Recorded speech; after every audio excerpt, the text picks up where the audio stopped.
Hello, I'm Ben Kostrich and this is The Market Bull, and today I'm joined by Kevin Das and Joel Logan from NFM New Frontier Minerals. Welcome back.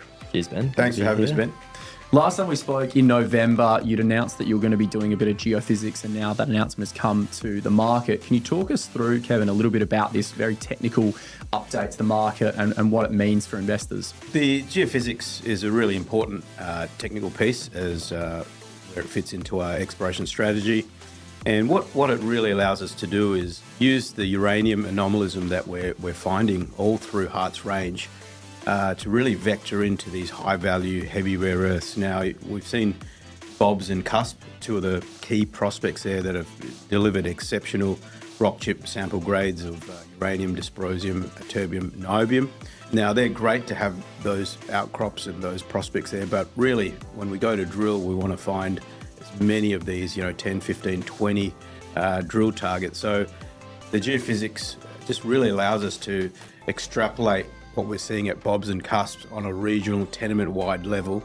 And that'll be followed up with this upcoming field season where the team will get out to site, ground truth the areas, check out the uranium anomalies, and take rock chips and hopefully line many more of these up for the upcoming drilling program.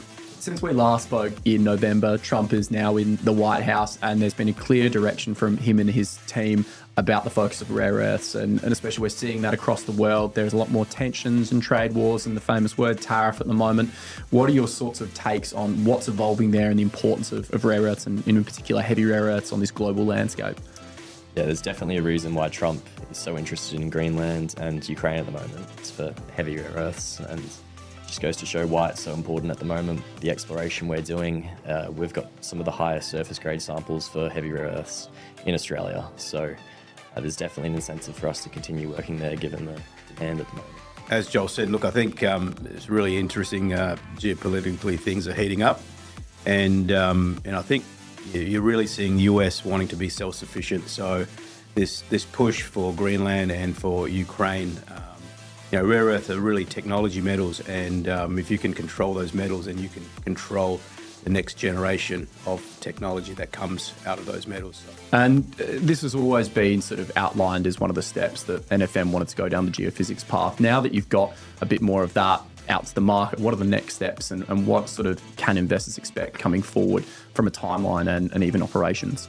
Yeah, look, the geophysics, as we previously mentioned, is a key piece in our exploration strategy.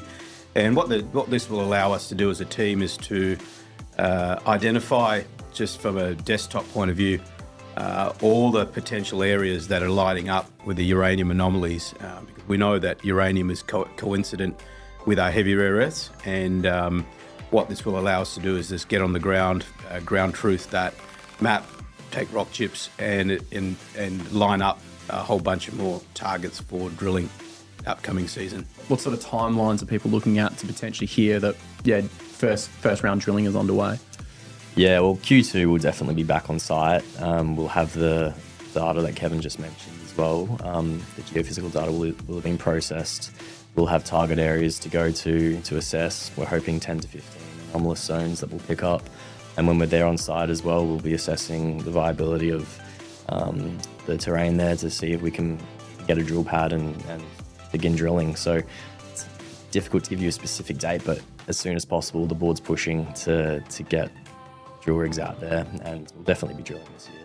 Thank you both for coming in and updating me, and I'm sure there's going to be more over the coming months. But yeah, appreciate you taking the time to speak with you about the new updates to the market as of today.